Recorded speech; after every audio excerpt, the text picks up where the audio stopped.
الله من الشيطان الرجيم. حافظوا على الصلوات والصلاة الوسطى وقوموا لله قانتين وإن خفتم فرجالا أو ركبانا فإذا أمنتم فاذكروا الله كما علمكم ما لم تكونوا تعلمون والذين يتوفون منكم ويذرون أزواجا وصية لأزواجهم متاعا إلى الحول غير إخراج فإن خرجن فلا جناح عليكم فيما فعلن في أنفسهن من معروف والله عزيز حكيم وللمطلقات متاع بالمعروف حقا على المتقين كذلك يبين الله لكم آياته لعلكم تعقلون. Maksudnya, peliharalah kamu segala sembahyang fardu, khasnya sembahyang wusta, dan berdirilah kerana Allah dalam sembahyang kamu dengan taat dan khusyuk. Dan jika kamu takuti sesuatu bahaya, maka sembahyanglah sambil berjalan atas atau berkenderaan. Kemudian apabila kamu telah aman sentosa, maka hendaklah kamu mengingati Allah sebagaimana Allah telah mengajarkan kamu apa yang kamu tidak mengetahuinya. Dan orang-orang yang hampir mati di antara kamu serta meninggalkan istri-istri, hendaklah berwasiat untuk istri-istri mereka, yaitu diberi nafkah sagu hati hingga setahun lamanya dengan tidak disuruh pindah dari tempat tinggalnya. Kemudian jika mereka keluar, maka tidaklah kamu bersalah mengenai apa yang mereka lakukan pada diri mereka dari perkara yang patut itu. Dalam ayat yang pertama, daripada ayat yang kita baca pada malam ini, iaitulah firman Allah Ta'ala, Hafizu ala salawati was salatil wusta wa qumu lillahi qanitin. Peliharalah kamu segala sembahyang, khasnya sembahyang wusta, dan berdirilah kerana Allah dengan taat dan khusyuk. Yang dimaksudkan dengan sembahyang di sini ialah sembahyang fardu, 5 waktu yang diwajibkan. Makna memelihara sembahyang ini ialah menunaikan sembahyang di dalam waktunya. Menunaikan sembahyang dengan syarat, rukun dan adab-adab yang diajar oleh Rasulullah sallallahu alaihi wasallam. Berhubung dengan sembahyang di dalam waktunya, Ibn Mas'ud radhiyallahu anhu meriwayatkan bahawa dia bertanyakan Rasulullah sallallahu alaihi wasallam, ayyul a'mali afdal?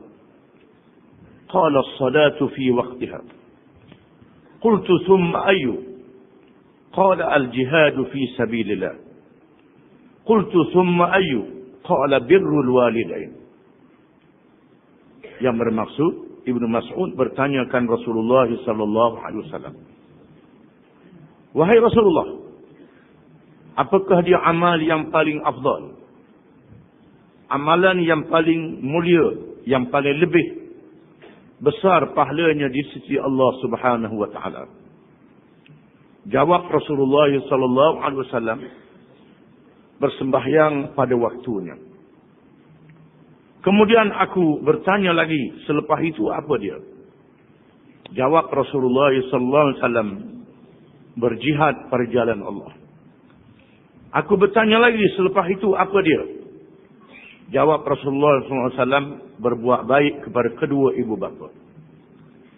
Hadis ini menunjukkan bahawa menunaikan sembahyang yang diwajibkan pada waktunya adalah amal yang paling afdal di sisi Allah Subhanahu wa taala. Dan sembahyang 5 waktu menjadi amalan yang pertama yang dihisab pada hari kiamat kelak. Disebut dalam hadis, awwalu ma yuhasabu bihi al-'abdu yaumal qiyamah as-salat. Amalan yang pertama yang dihisab seseorang hamba pada hari kiamat kelak ialah sembahyang. Yang dimaksudkan ialah sembahyang 5 waktu yang diwajibkan. Lepas itu barulah dikira amalan-amalan yang lain. Dikira sembahyang yang wajib. Sekiranya ada kekurangan, maka ditampung oleh sembahyang sunat. Sembahyang sunat menampung sembahyang yang diwajibkan. Di sinilah Imam Nawawi di dalam Syarah Muhadzab mentarjihkan pendapat yang mengatakan bahawa orang yang ada sembahyang qada dibolehkan sembahyang sunat. Kerana sembahyang sunat menampung sembahyang fardu yang dibuat kalau sekiranya ada kekurangan. Adapun sembahyang qada menampung sembahyang yang ditinggalkan. Tempatnya berlainan. Sembahyang sunat menampung sembahyang fardu yang kita buat. Sekiranya tidak ada khusyuk, tidak ada kekurangan dalam beberapa perkara. Sembahyang sunat menampung. Adapun sembahyang qada menampung sembahyang yang ditinggalkan. Itu berbeza. Hendaklah dipahami. Ada beza. Dengan sebab itu, dalam kitab yang menyebut bahawa orang sembahyang qada tak boleh sembahyang sunat, haram, pendapat ini tidak ada hadis yang kuat yang menyokongnya. Pendapat ini dhaif. Ada dalam setengah kitab-kitab Jawi, di antaranya kitab Musalli. Kalau dirajuk dalam kitab-kitab mazhab Syafi'i yang lebih besar, yang muktabar, mengatakan bahawa dibolehkan kita sembahyang sunat sekiranya ada sembahyang fardu, kerana sembahyang sunat ini menampung kekurangan sembahyang fardu yang telah kita buat. Itu untuk menolong. Oleh kerana itulah maka ada sunat rawatib yang mesti ditunaikan. Sembahyang itu mestilah ditunaikan dalam waktunya. Dan mestilah ditunaikan dengan cara yang diajar oleh Rasulullah sallallahu alaihi wasallam. Kerana sabda Rasulullah sallallahu alaihi wasallam, "Sallu kama ra'aitumuni usalli." Bersembahyanglah kamu sebagaimana kamu lihat aku sembahyang. Mestilah kita bersembahyang sebagaimana yang diajar oleh Rasulullah sallallahu alaihi wasallam. Disebut di dalam hadis-hadis yang banyak. Di antaranya hadis yang berkait dengan mengajar seorang yang sembahyangnya tidak bersempurna. Diriwayatkan di dalam hadis, seorang sahabat yang datang ke masjid lalu bersembahyang dan dilihat oleh Nabi sallallahu alaihi wasallam. Sembahyangnya tidak sempurna. Kemudian apabila dia datang menghadap Rasulullah SAW, Rasulullah kata, "Salli fa innaka la tusalli."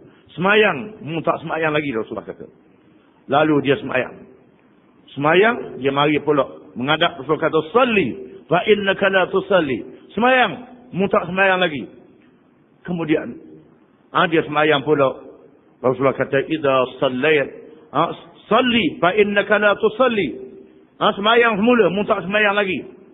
Dia datang pula, Rasulullah kata, "Idza sallaita fakabbir, thumma qra' ma tayassara ma'aka min al-Qur'an, thumma irka' hatta tatma'inna raki'an, thumma irfa' hatta ta'tadila qa'ima, thumma isjud hatta tasjuda mutma'inna, thumma irfa' hatta tatma'inna jalisa, thumma isjud hatta tatma'inna sajida." Maknanya bila kamu sembahyang takbiratul ihram, kemudian baca apa yang dia ambil daripada Quran, yang Al-Fatihah, kemudian rukuk dalam keadaan tamakninah, kemudian bangkit berdiri dalam keadaan tamakninah, i'tidal, kemudian engkau sujud dalam keadaan tamakninah, kemudian engkau duduk dalam keadaan tamakninah, kemudian engkau sujud lagi dalam keadaan tamakninah. Kemudian lakulah yang berikutnya. Tamakninah ialah dengan makna ada diam. Ada diam pada masa rukuk, pada masa sujud, pada masa i'tidal. Ada diam, iaitulah pada rukun-rukun yang pendek. Ini dinyatakan oleh hadis Nabi SAW. Di sini menunjukkan bahawa kita tidak boleh tolak hadis. Golongan yang menolak hadis adalah golongan yang sesat. Golongan yang menyeleweng. Kerana ayat Quran menyebut, وَمَا آتَاكُمُ الرَّسُولُ فَخُذُوهُ. Apa yang dibawa oleh Rasul, kamu nalah ambil. Kita disuruh mengambil ajaran Rasulullah SAW. Di sana banyak ibadat-ibadat yang dinyatakan oleh Al-Quran secara umum. Kita tidak tahu bagaimana nak buat ibadat itu secara terperinci. Nak buat secara tertib bagaimana? Maka ayat Quran dihurai oleh hadis Nabi SAW. Para ulama meriwayatkan hadis-hadis ini secara mutawatir.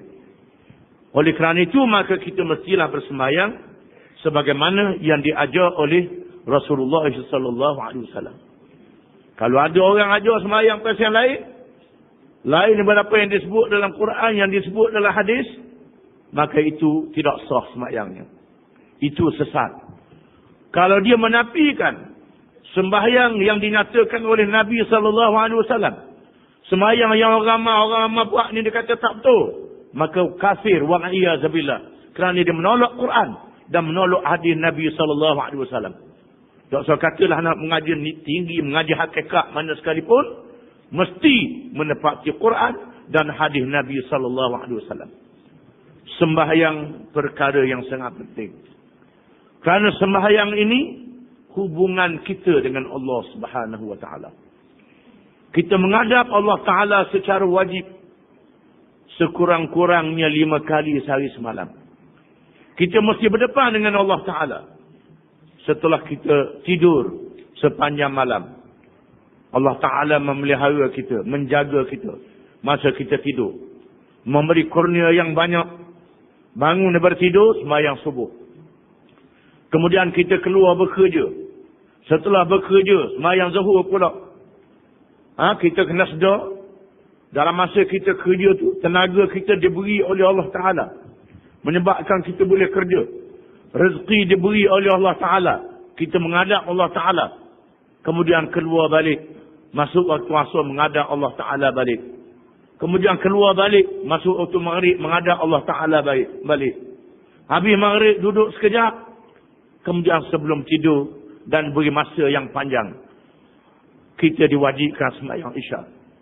Begitulah seterusnya pada tiap-tiap hari dan malam. Kita diwajibkan menghadap Allah Subhanahu wa taala, yang merupakan satu kewajipan yang ditetapkan oleh Allah Subhanahu wa taala. Bahkan sembahyang ni menjadi peluang untuk kita mengadu kepada Allah Taala. Mengadu kepada Allah Taala dalam urusan dunia dan urusan akhirat. Urusan dunia untuk memohon pertolongan supaya diberi yang halal, yang diredai. Oleh kerana itu dalam sembahyang yang wajib disebut warzuqni, wahai Tuhan beri rezeki kepadaku. Tengah sembahyang sebut rezeki, tapi kerana kita tak tahu makna, kita tak sedarlah. Warzuqni, beri rezeki kepada aku wahai Tuhan. Disebut pada masa duduk antara dua sudut. Macam-macam perkara ada dalam sembahyang, supaya kita sentiasa ada hubungan dengan Allah Subhanahu wa taala, yang menjadikan kita, yang mengurniakan nikmat yang tidak terhingga kepada kita. Wa in ta'uddu ni'matallahi la tuhsuha.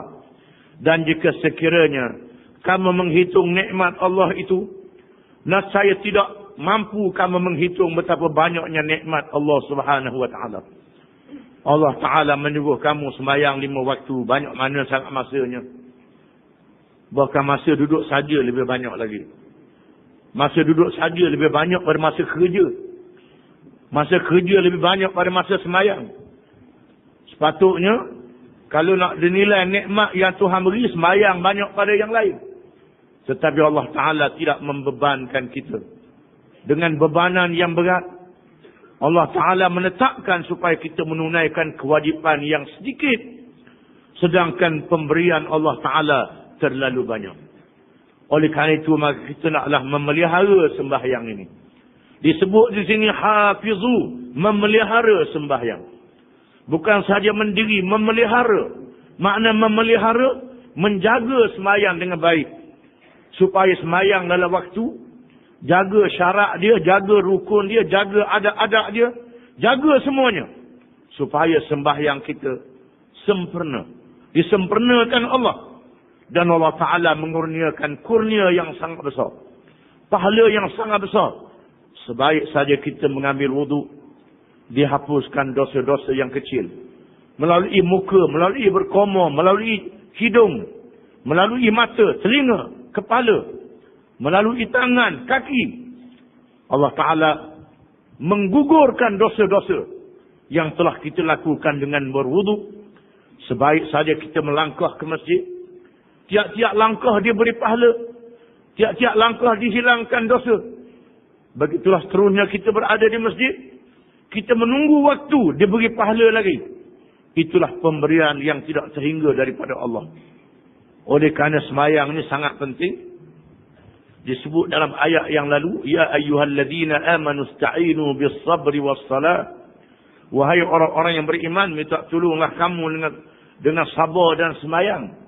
Kita disuruh minta tolong dengan sabar dan sembahyang.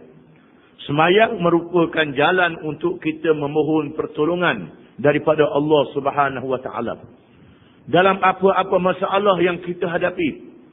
Oleh kerana itu, kita hendaklah mengambil peluang daripada sembahyang 5 waktu yang kita buat untuk memohon pertolongan dalam menghadapi kesusahan hidup ini. Di samping kita menunaikan sembahyang sunat, menjadi amalan dan adat yang bersebati dengan Nabi SAW. Sekiranya ada masalah-masalah yang besar, baginda Rasulullah SAW mendirikan sembahyang. Di samping sembahyang waktu itu, ditunaikan sembahyang sunat lagi. Bila ada masalah, memohon pertolongan Allah dalam menyelesaikan masalah itu. Wassalatil wusta, dan tunailah kamu akan sembahyang wusta. Wusta makna pertengahan. Apakah yang dimaksudkan sembahyang wusta, sembahyang pertengahan di sini? Disebut dalam hadis khairul umuri awsatuha. Sebaik-baik perkara ialah yang pertengahannya. Yang pertengahan. Apa dia sembahyang yang pertengahan? Di sini terdapat kekhilafan di kalangan ulama. Jumhur ulama, kebanyakan ulama di kalangan sahabat dan tabi'in radhiyallahu anhum, dan ulama-ulama yang kemudian rahimahumullah, di antaranya Imam Syafi'i radhiyallahu an, menyatakan bahawa yang dimaksudkan sembahyang wusta ialah sembahyang asar. Disebut secara khusus sembahyang asar, menunjukkan sembahyang asar itu mempunyai kelebihan yang tersendiri. Ini mengikut pendapat setengah ulama. Ada ulama yang mengatakan yang dimaksudkan sembahyang wusta ialah sembahyang subuh. Sembahyang subuh ialah sembahyang wusta. Ada ulama yang mengatakan demikian. Dan ada juga yang mengatakan sembahyang wusta ialah sembahyang zuhur. Wusta ialah sembahyang zuhur. Ada juga ulama yang mengatakan sembahyang wusta ialah sembahyang maghrib. Kerana sembahyang maghrib di antara 4 rakaat dan 2 rakaat, iaitulah 3 rakaat. Mereka mengatakan maghrib ialah sembahyang wusta yang pertengahan. Ada ulama mengatakan sembahyang wusta ialah sembahyang isya. Ini khilaf ulama. Ada ulama yang mengatakan sembahyang wusta ialah dikumpulkan ke 5 waktu sembahyang itu, maka jadi sembahyang wusta. Ada ulama yang mengatakan demikian. Dan ada ulama yang mengatakan sembahyang wusta ialah sembahyang Jumaat, sembahyang hari raya, sembahyang duha. Ini kekhilafan di kalangan ulama dalam perkara ini. Tetapi kaul yang paling banyak pendapatnya ialah sembahyang asar. Sembahyang asar ialah sembahyang yang disebut secara khusus dalam ayat ini. Wa qumu lillahi qanitin, dan berdirilah kamu kerana Allah. Sembahyang kerana Allah, bukan kerana yang lain. Bukan kerana riak, bukan kerana ujub, bukan kerana sum'ah. Riak, sembahyang menunjukkan kepada orang. Ini sembahyang orang munafik. Orang munafik yura'unan nas. Mereka sembahyang menunjuk kepada orang. Oleh kerana nak tunjuk ke orang, kadang-kadang semayang asal 2-3-4 kali temu acak dengan orang. Tapi semayang zuhur tak semayang kalau orang tak ada. Ini perangai orang munafik. Di antara perangainya menunjuk kepada orang. Kalau ada perangai ini kepada kita, kita kena buang. Memang itu perangai orang munafik. Kadang-kadang dia hasut oleh syaitan. Mari juga dalam hati kita. Duduk tengah semayang orang mari. Setan pun bisik. Molek. Orang tengok ni kena buat molek. Mari perasaan. Ini adalah riak. Di mana perasaan ini dibahas oleh ilmu tasawuf. Itulah riak. Hendaklah dibuang. Perasaan riak. Supaya semayang ini betul-betul kerana Allah Subhanahu wa ta'ala. Ini termasuk dalam dosa-dosa batin. Dosa yang kecil. Yang boleh menghilangkan pahala semayang. Hendaklah kita bertaubat. Minta Allah Ta'ala ampunkan kita. Sekiranya ada riak. Memang tiap-tiap orang ada perasaan ini. Dibisi oleh syaitan dalam diri dia. Tengah-tengah semayang. Nanti orang kata mu ni orang rajin semayang. Supaya orang masyhurkan nama kita sebagai seorang yang saleh. Ataupun ujub. Ujub ni ialah kagum kepada diri sendiri. Tengah-tengah semayang mari. Rajin aku ni. Kita sendiri buah markah. Kalau budak-budak periksa, dia buah markah sendiri. Jawab tak betul pun dulu. Ni kita buah markah sendiri. Kita baik. Wala tuzakku anfusakum. Jangan kamu membersih diri kamu sendiri.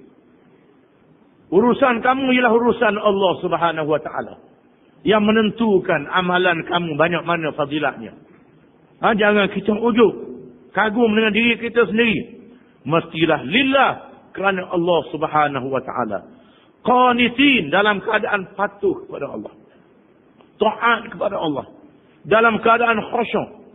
Disebut dalam hadis Nabi SAW yang menjawab soalan malaikat Jibril. Mal ihsan, apa dia ihsan? Jawab Rasulullah SAW. An ta'budallaha ka'annaka tara. Fa'in lam takun tarahu fa'innahu yarak.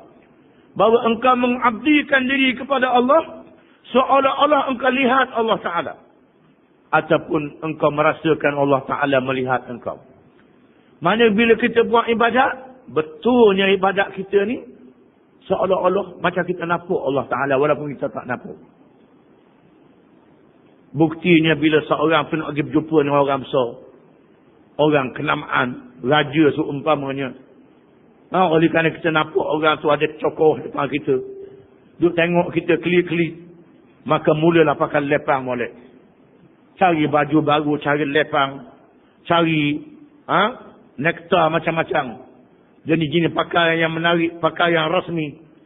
Kerana kita nampak orang yang kita nak ada tu. Orang duduk keli kita. Tapi bila semayang, kilah netang. Bila semayang, kilah sambil lewa je. Kain rayuk sebelah. Pakai baju panah. Walaupun Tuhan tak beratkan kita ni Allah Ta'ala yang maha agung.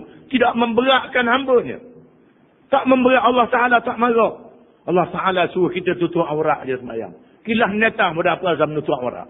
Semayang tu sah. Ini hebatnya Tuhan kita. Tetapi makhluk yang lebih rendah pada Tuhan ni. Kalau mengadak tak betul. Pakaian jaganya cekelong. Dia marah. Dia marah. Walaupun begitu, bila kita tahu Allah Ta'ala ni yang maha besar, yang maha agung, yang maha mulia, yang mengetahui segala-galanya, maka kita mengadap dengan khusyuk. Khudhu zinatakum inda kulli masjid. Ambillah perhiasan pakaian kamu bila kamu nak semayang pergi ke masjid. Dengan pakaian yang bersih, yang kemah, yang cantik, kerana nak mengadap Allah Ta'ala. Mengadap kerana kita merasakan kita nak mengadap Allah Ta'ala. Yang maha besar, yang maha agung. Yang tak boleh banding dengan segala-galanya. Hati kita pun khusyuk. Merasa kehaibatan Allah Ta'ala. Memang perkara yang macam ni payah. Kerana tengah semayang, mari selalu setan masuk. Tiap-tiap orang. Ini dikatakan jihad. Dalam semayang tu ada jihad. Allahu Akbar. Mula-mula takbir molek. Aku semayang fardu isyak kerana Allah Ta'ala atur sesuai benar. Lepas tu tengah doa bertitah, tinggal lembu. Tak boleh minum air lagi. Teringatlah kedah tadi tak ada anak kucing. Barang hak hilang tadi, dosen ni rupanya. Tengah sembahyang baru teringat hak lupa tadi. Ini ialah merupakan gangguan-gangguan. Di masa itu, kita alih. Bila mari kita sedar, kita alih. Kita sedar, kita alih. Ini ada mujahadah dalam sembahyang.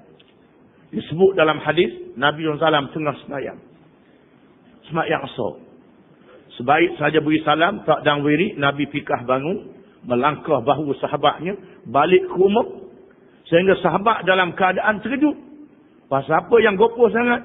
Kemudian datang balik, lalu memberitahu, tengah aku sembahyang tadi, aku teringat ada sifah barang. Rasulullah teringat juga. Sifah barang. Barang tu aku nak beri hadiah, nak sedekah. Nak sedekah kepada orang. Aku takut lupa, aku balikkan nak menunaikan kebajikan dengan serta-merta. Bukan tak ingat ke barang, ingat ke barang. Kebalik-balik, paling balik. Supaya mengingatkan perkara-perkara yang baik. Perkara yang sungguh-sungguh. Disebut dalam riwayat seorang sahabat.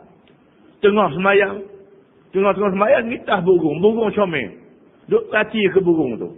Tengah sembahyang, lepas tu teringat balik. Mana hati dia wakaf ke burung tu. Kebun tu dia wakafnya. Sebab kebun dia, kebun lain banyak lagi. Kalau kita sudah kebun tu wakaf, habis lalu lah. Jawab dia. Ini menunjukkan bagaimana dia memelihara dan menjaga sembahyang itu. Sehingga dia wakaf kebun dia. Itu disebut dalam kitab. Disebut oleh para ulama. Kerana dia menyedari betapa harganya sembahyang. Nilai sembahyang ini. Sembahyanglah dalam keadaan khusyuk. Di antara khusyuk itu, wasta'inu bis sabri was salah. Wa innaha lakabiratun illa 'alal khashi'in alladhina yadhunnuna annahum mulaqu rabbihim wa annahum ilaihi raji'un. Minta tolonglah kamu dengan sabar dan sembahyang. Sesungguhnya ia adalah perkara yang berat, malaikat kepada orang yang khusyuk. Orang yang khusyuk itu ialah orang yang yakin bahawa mereka bertemu dengan Tuhan. Bertemu dengan Tuhan dan mereka balik kepada Tuhan. Di antaranya tengah sembahyang, seorang sahabat Ibnu Mas'ud, tak silapnya dia mengatakan, kalau mu nak suruh khusyuk sembahyang kamu, mu kena ingat, lepas ni mu mati. Lepas ni mu mati, ni sembahyang yang akhir, baru jadi khusyuk. Baru kita balik kepada Tuhan. Gambarkan kita menghadap Allah di padang mahsyar. Dibicarakan depan Tuhan. Tengok kepada mati. Dah mati. Mari perasaan itu, barulah jadi khusyuk. Itu di antara cara-cara untuk sembahyang kita jadi khusyuk. Yang disebut dalam Quran, disebut dalam hadis, yang diajar oleh para ulama di dalam kitab-kitab mereka. Seterusnya Allah Ta'ala berfirman, فَإِنْ خِفْتُمْ فَرِجَالًا أَوْ رُكْبَانًا. Dan jika sekiranya, maka jika kamu takut, maka sembahyanglah sambil berjalan atau berkenderaan. Di sini menunjukkan sembahyang yang dikenali dengan syiddatil khauf. Sembahyang dalam ketakutan. Tengah-tengah sembahyang, mari musuh. Tengah-tengah sembahyang berlaku peperangan. Berlaku pertempuran. Tengah-tengah sembahyang, rimah mari. Tengah-tengah sembahyang, ular mari. Tengah-tengah sembahyang, rumah terbakar. Ini termasuk ketakutan. Ketakutan ini bukan sahaja perang, dalam semua keadaan. Bila mari ketakutan, bukan makna sembahyang mula, tidak. Bukan bermakna batal sembahyang. Farijalan, maka kamu dibenarkan berjalan kaki. Alih, berjalan, tak batal sembahyang. Walaupun disebut dalam kitab-kitab fiqh, bila berlaku 3 lakah, maka batal dah sembahyang. Gerak 3 kali. Bila mari ketakutan ni, jangan keberok, nampak pun tak apa. Nampak selalu, tak batal sembahyang. Dalam ketakutan. Ini sembahyang dia dalam peperangan. Disebut di dalam hadis-hadis yang banyak. Disebut di dalam kitab-kitab fiqh yang diriwayatkan daripada sahabat dan tabi'in. Macam-macam pandangan tengah sembahyang bila berlaku peperangan. Maka dibenarkan sembahyang seorang. Dibenarkan sembahyang jemaah. Dibenarkan menetok. Dibenarkan daruh hadir pada pedang. Sekarang ni tak apa pedang dah dengan senapan. Dibenarkan melompat. Dibenarkan makmum pitah Tok Imam. Tok Imam pas ni belakang. Kejar musuh. Tak apa, tak batal sembahyang. Ini sembahyang dalam keadaan syiddatil khauf. Dalam keadaan peperangan itu berlaku. Adapun peperangan belum berlaku, ini akan dibahas dalam ayat yang lain, dalam surah yang lain. Peperangan tak berlaku lagi. Maka dia atur. Sah yang pertama sujud, sah yang kedua tak sujud lagi. Sah yang pertama bangun, barulah sah yang kedua sujud.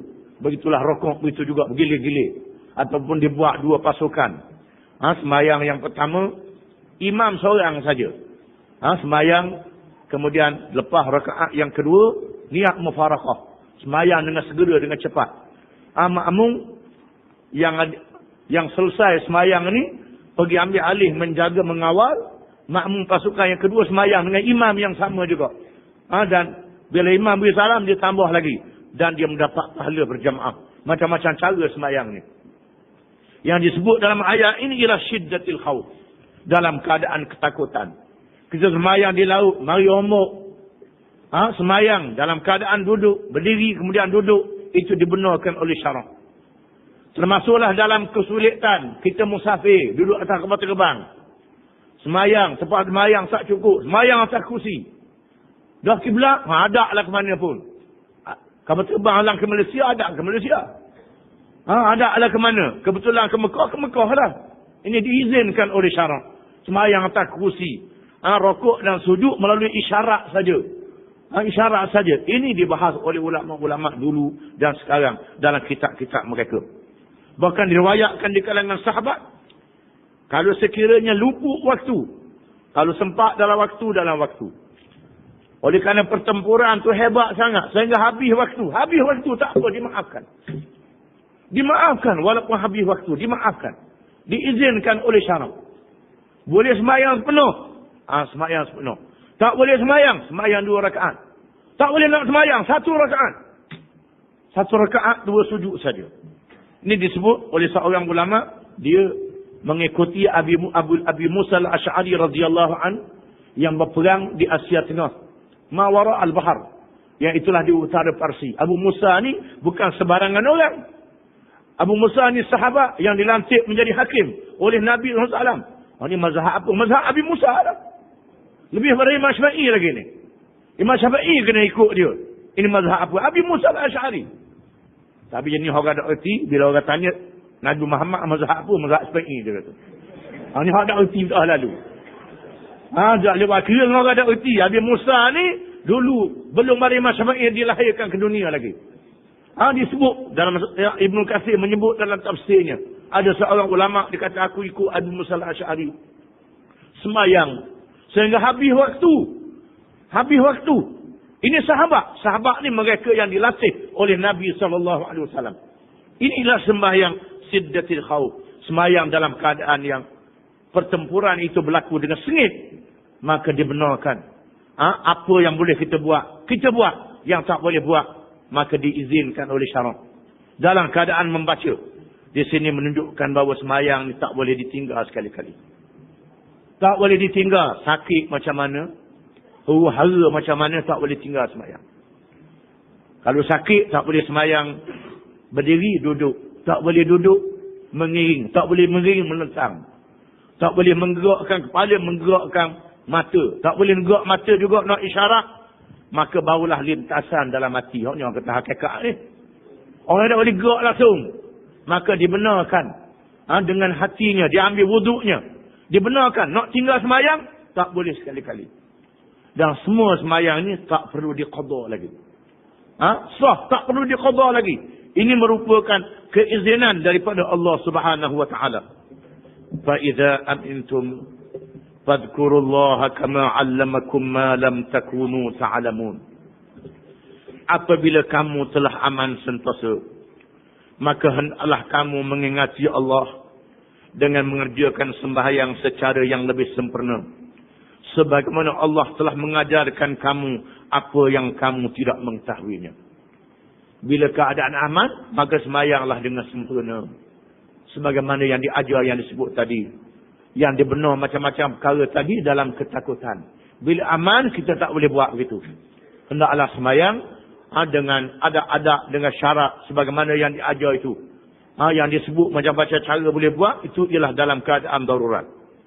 Sesungguhnya Allah Ta'ala berfirman, وَالَّذِينَ يُتَوَفَّوْنَ مِنْكُمْ وَيَذَرُونَ أَزْوَاجًا وَصِيَّةً لِأَزْوَاجِهِمْ مَتَاعًا إِلَى الْحَوْلِ غَيْرَ إِخْرَاجٍ فَإِنْ خَرَجْنَ فَلَا جُنَاحَ عَلَيْكُمْ فِيمَا فَعَلْنَ فِي أَنفُسِهِنَّ مِنْ مَعْرُوفٍ وَاللَّهُ عَزِيزٌ حَكِيمٌ.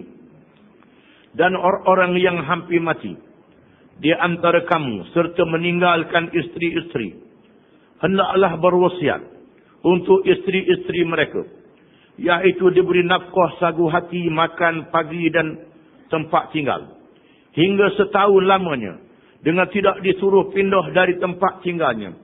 Kemudian jika mereka keluar, yakni dari tempat tinggalnya dengan kehendaknya sendiri, maka tidaklah kamu bersalah, yakni wahai wali waris dan waris si mati, mengenai apa yang mereka, yakni isteri itu, lakukan pada diri mereka dari perkara yang patut, yang tidak dilarang syarak itu. Dan ingatlah Allah Maha Kuasa lagi Maha Bijaksana. Ayat ini dinasahkan hukumnya. Bacaannya ada, tapi hukumnya dinasahkan. Di sini kita kena belajar ilmu nasikh dan mansukh. Di sana ada ayat-ayat Quran yang masih dibaca, tapi hukum yang ada di dalamnya dinasahkan dengan ayat yang diturunkan kemudian daripadanya. Di antaranya ialah ayat ini. Ayat ini dinasahkan oleh ayat yang berkait dengan edah wafat, edah kematian yang kita baca dulu 4 bulan 10 hari. Dan dinasahkan oleh ayat pesaka yang akan kita baca dalam suratul Nisa, yang mengatakan bagi isteri itu, bila suami dia mati, sekiranya dia ada anak, dia boleh 1/8. Sekiranya dia tak ada anak, boleh 1/4. Orang Melayu panggil kepala mayat, atau orang Melayu beri nama. Quran dia lah. Cumanya Quran mengatakan 1/8 kalau sekiranya dia ada anak. 1/4 kalau sekiranya dia tidak ada anak. Di mana ayat ini dinasahkan hukumnya. Oleh kerana itu bila kita baca makna dia, kena buat begini, tak dibuat lagi. Ini bacaan saja ada. Di sana ada ayat Quran yang dinasahkan hukumnya, dikekalkan bacaannya. Ada ayat Quran yang dinasahkan bacaannya, yang dikekalkan hukumnya, ada juga. Bacaannya tak ada, dalam Quran tidak ada, tapi hukum hendaklah dipakai. Iaitu ayat yang berkait dengan hudud. Asy-syaikh wasyaikhatu idza zanaya farjumuhum albatta nakalan min Allah. Iaitulah orang yang sudah berkahwin, lelaki dan perempuan, hendaklah direjam bila keduanya berzina, hukuman cegahan daripada Allah. Di mana ayat ini tidak ada dalam Quran. Dinasahkan bacaannya, hukumnya tak dinasah. Hukumnya diamalkan oleh Nabi SAW.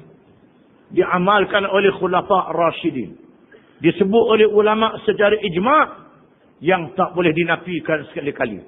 Kerana hukumnya dikekalkan oleh Nabi SAW. Sama bacaan saja dihapuskan daripada Quran. Ayat yang kita baca ini ialah yang dinasahkan. Dan begitulah ayat yang berikut. Walil mutallaqati mata'un bil ma'ruf haqqan 'alal muttaqin. Dan isteri-isteri yang diceraikan berhak mendapat mut'ah, pemberian sagu hati dengan cara yang patut, sebagai satu tanggungan wajib atau orang yang bertakwa. Ayat ini umum. Ayat ini umum. Mungkin tak dinasahkan. Umum.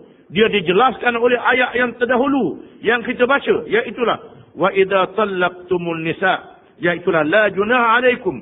In tallaqtumun nisa ma lam tamassuhun. Au tafridu lahunna faridah. Wa matti'uhun alal musi'i qadaruh. Wa alal muqtiri qadaruh. Mata'an bil ma'ruf. Haqqan alal muhsinin. Tidaklah kamu bersalah jika kamu menceraikan isteri kamu sebelum kamu sentuh, belum bersubuh dengan mereka. Atau sebelum menetapkan dan belum menetapkan, bukan atau. Dan belum menetapkan mas kahwin. Atau belum menetapkan, ataunya atau menetapkan. Kamu belum menetapkan mas kahwin untuk mereka.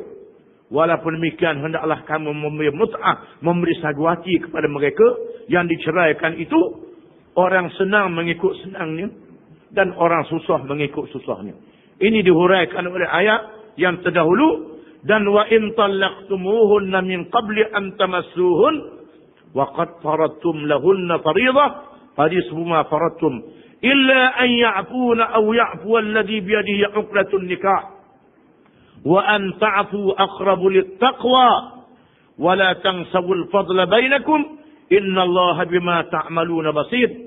Dan jika sekiranya kamu mentalakkan mereka sebelum kamu menyetubuhi mereka, padahal kamu telah menetapkan mah kahwin, masa akad sudah diletakkan mah kahwin. Sebenarnya menetapkan mah kahwin masa akad itu sunat, bukan wajib. Yang wajibnya imam menyebut, aku kahwinkan engkau dengan Sianu bin Sianu. Itu yang wajib. Aku terimalah perkahwinan itu. Maka sahlah perkahwinannya. Adapun sebut belanja sekian banyak, ini sunat saja. Sekiranya tak disebut belanja, itu disebut dulu. Sekiranya disebut belanja dia, dan dia belum bersetubuh dengan isteri yang dia berkahwin itu, dan berlaku perceraian, maka dia beri separuh. Separuh daripada apa yang disebut itu. Dia beri separuh apa yang disebut itu. Dan sekira malaikat dia maaf, pihak perempuan memaafkan, tak apa dah, tak mau beri pun. Ataupun yang lelaki memaafkan, nak beri habis. Dan memaafkanlah itu lebih afdal. Yang memaafkan di pihak perempuan tak ambil, boleh pahala. Yang memaafkan pihak lelaki beri habis, itu boleh pahala. Biasanya kalau dam balah ambil habis mula. Biasa begitulah. Allah Ta'ala menyebut wa an ta'fu aqrabu lit-taqwa, bahawa kamu maafkan itu lebih hampir bertakwa. Wala tansawul fadla bainakum, jangan kamu lupa budi baik yang berlaku di kalangan kamu.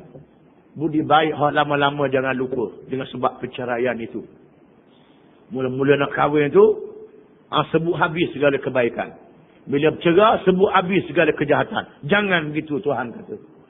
Hendaklah kamu kenang kebaikan yang berlaku sebelumnya. Jadi ayat yang dahulu menerangkan ayat yang kita baca pada malam ini. Menjelaskan lagi. Kadzalika yubayyinullahu lakum ayatihi la'allakum ta'qilun. Demikianlah Allah menerangkan kepada kamu hukum-hukumnya supaya kamu memahaminya. Hukum yang berkait dengan sembahyang, hukum yang berkait dengan perceraian, yang berkait dengan nafkah, menunjukkan bahawa agama Islam ni ialah agama yang merangkumi semua perkara. Bukan sahaja sembahyang, termasuklah perkara rumah tangga. Ada juga dalam Islam. Walaupun perkara rumah tangganya perkara dunia, tapi akan disoal oleh Allah pada hari kiamat. Banyak di kalangan kita ni merasakan bahawa perkara agama ni sembahyang saja. Perkara rumah tangga tak masuk dalam perkara agama. Ini satu ajaran yang salah. Banyak di kalangan kita, bila berlaku masalah dalam rumah tangga, berlaku tak beri nafkah, berlaku perceraian, perbalahan dan berlaku pembahagian yang tak betul, lalu menyalahkan hukum syarak, menyalahkan hukum Islam. Ini satu tuduhan yang sangat jahat. Hukum Islam adalah baik. Cuma mesti kita faham, hukum Islam ni dia bertali menali antara satu sama lain. Hukum keluarga berkait dengan hukum sembahyang. Tadi disebut bab sembahyang tadi. Berkait dengan masalah talak, berkait dengan masalah perkahwinan, berkait dengan masalah puasa, berkait dengan masalah zakat, berkait dengan masalah menuntut ilmu, berkait dengan masalah akhlak, semua sekali. Tali menali di antara satu sama lain. Ini semua adalah hidayah daripada Allah Subhanahu wa taala. Hanya mereka yang memahami hidayah daripada Allah sahaja yang dapat memahami dan menilai betapa mahanya petunjuk